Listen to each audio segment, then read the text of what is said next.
Yo, welcome back to YouTube channelnya One Tree Motor Shop. Apa kabar kalian semua? Semoga kalian semua senantiasa sehat, bahagia, dan betah di rumah.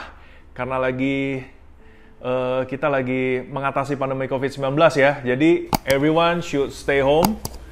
Dan yang terpaksa harus keluar, ya hati-hati. Selalu gunakan masker. Sorry, gue nggak bisa pakai masker kalau nggak bisa ngomong, ya kan?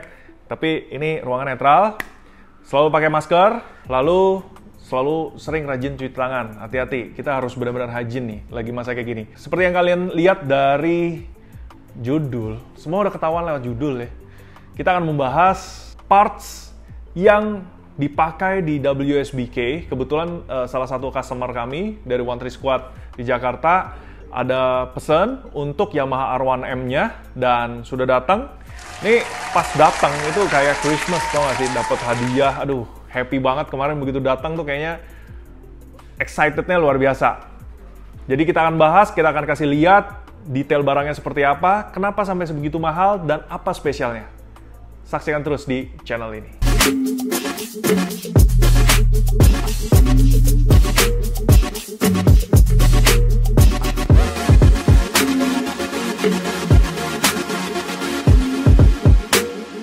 Oke, barangnya udah ada di sini. Gue udah buka sih sebenarnya, cuma karena kita mau unboxing kan ya, kita masukin lagi seakan-akan unboxing. Jadi dusnya cuma sekecil ini, tapi di dalamnya luar biasa. Gue akan langsung buka dan gue akan taruh ya buat lo. Oke, yang pertama ada bungkusan. Gue juga sempat kaget. Ada Ilmberger dan ternyata ini adalah topi Hagernya. Why Ilmberger? Sebenarnya sih not a surprise kali ya. Kalau misalnya Suter ini adalah pabrikan di Swiss, ya kan? Company ini adanya di Swiss. Dia spesialisasinya apa sih? Dia bikin sebenarnya utamanya dari clutch system. Kalian bisa lihat torque clutch system buat on-road, buat off-road itu macam-macam dan memang tujuannya lebih ke profesional. Tujuannya lebih ke racing use. Kalian bisa gali lebih dalam, sebenarnya Suter itu spesialisnya awalnya di clutch. Jadi mereka punya, lalu kalian kenal juga lewat MotoGP, kalian tahu mereka juga bikin motor, Suter 500, betul? Dan salah satu komponen yang mereka jual lagi yakni adalah swing arm. Swing arm kit yang spesial. Swing arm yang sama dipakai di ajang WSBK, tapi gini, line up-nya terbatas. Motor-motor yang mereka bikin ada di kelas Superbike. ZX-10, S1K, CBR 1000, lalu ada Suzuki. Apalagi ya? Udah ya? Itu yang mereka bikin, spesial. Jadi kalau kalian punya motor yang sama dan kalian ingin bangun motor kalian dengan spek WSBK, kalian bisa kontak kita. Kita orderin ke Suter di Swiss untuk dapetin. Oke, balik lagi. Karena company-nya Swiss, alhasil makanya gue nggak, no wonder, Ilmberger ini adalah produsen karbon yang high performance dan high precision. Dia itu karbonnya semua punya standar TUV. Kalau kalian yang bergelut di industrial, kalian pasti tahu. Kalau udah standarisasi TUV, itu tuh susah sekali dan high. Bener-bener requirement-nya tinggi. Jadi kalau udah standar TUV, udah yakin produknya bagus, pabrikasinya bagus, dan company-nya juga bagus. Ini adalah salah satunya nih. Ilmberger ternyata bikinin Hager buat swing arm Suter. Makanya no wonder nih, barangnya bagus, rapi banget, presisi banget, ringan, kilap, simetris. Ya tentu ya, it's Ilmberger. Oke, ini Hagernya, kita keluarin swing arm-nya. Aduh. Pakai tatakan nggak ya? Pakai deh. Ntar meja gue pecah. Oke. Dah. Buang ya. Sip. Oke. Inilah swing arm Suter dari Swiss. Dan ini adalah punya Yamaha R1M. Bukan karena mahal, tapi jujur aja Karena gue background-nya adalah industrial engineering, jadi kita belajar tentang ekonomi, kita belajar tentang teknik mesin, kita belajar tentang engineering, dan lain-lain. Dari lu lihat aja, ini wah bukan karena harga yang mahal. Tapi ini wah karena satu, materialnya. Materialnya kelihatan ini aluminium high quality banget. Kalian bisa lihat weldingnya, kualitas welding. Kalian bisa lihat konstruksi, ini make sense. Ya, kalau dulu dibilang swing arm tuh ada balancernya di bawah atau di atas. Nah ini juga kalian bisa lihat ini swing armnya membesar. Kenapa? Ini bicara tentang rigidity dan stability dan flexibility. Itu apa ya? Kompleks sih. Tapi mereka udah research dan pasti bukan research yang sembarangan.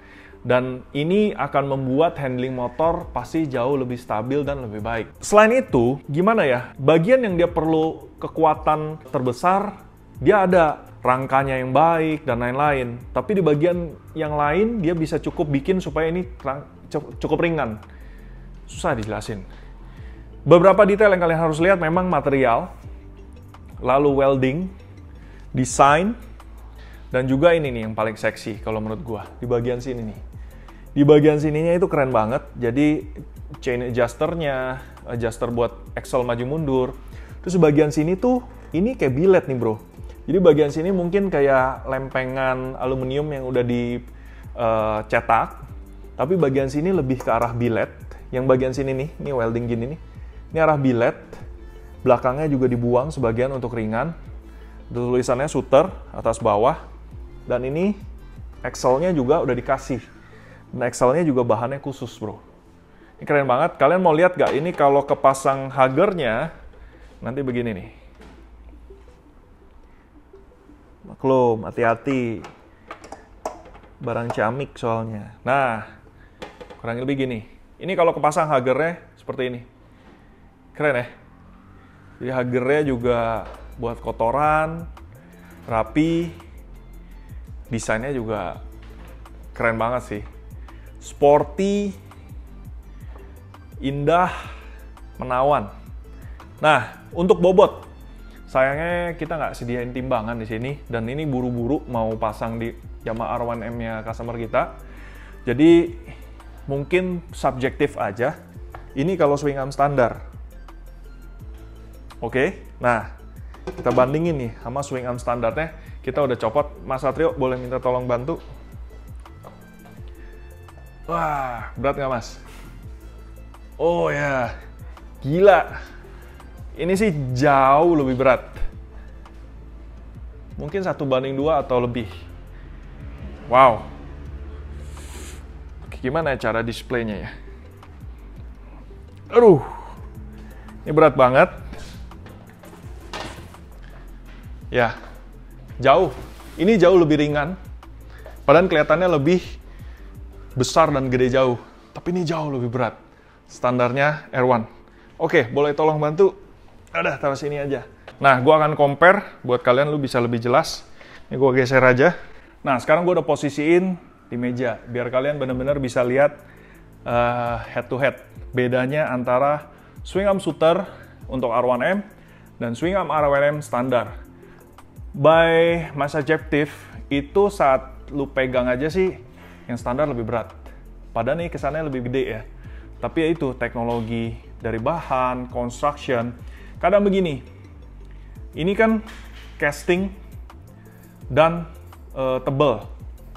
Tebelnya ya begitu gitu. Kalau ini kan bukan. Ini sepertinya kayak plat aluminium yang dibentuk, lalu juga di CNC dan lain-lain.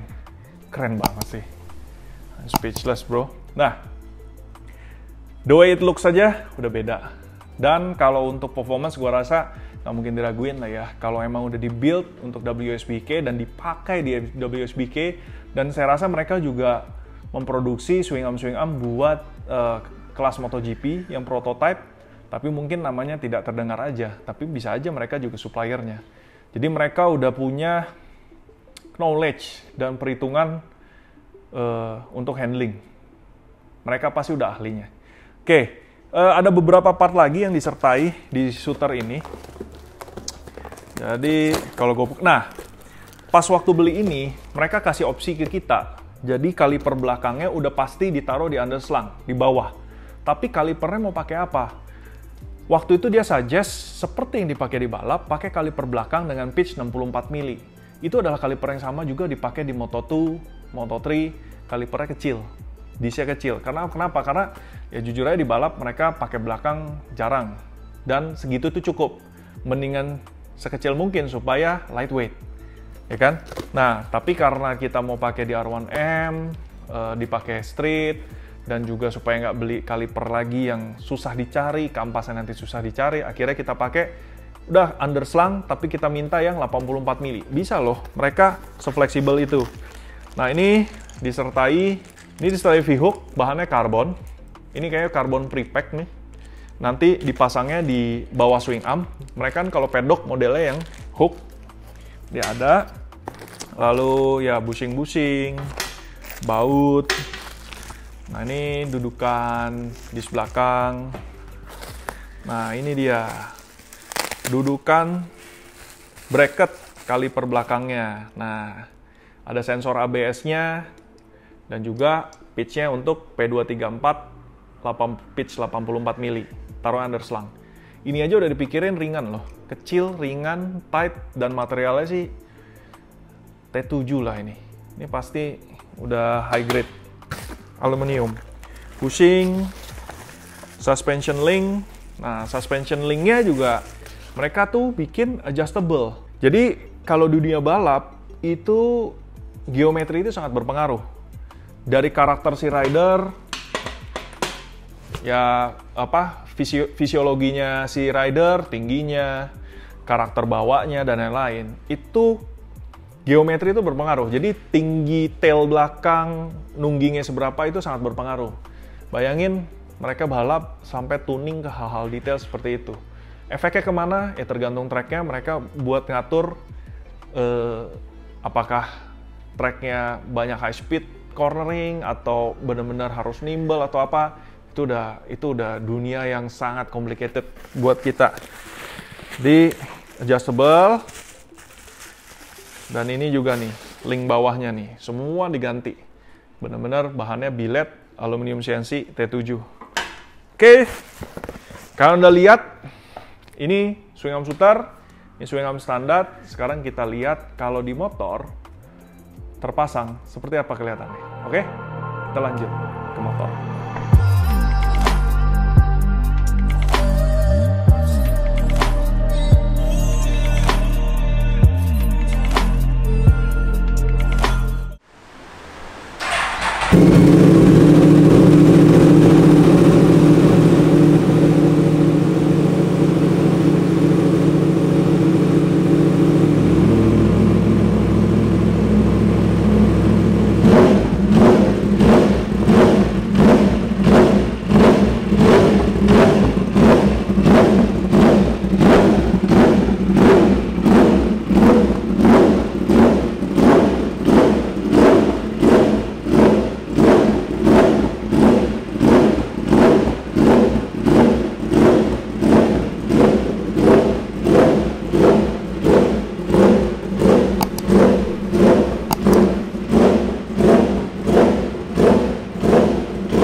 Oke, so motornya udah selesai, udah kita periksa semua.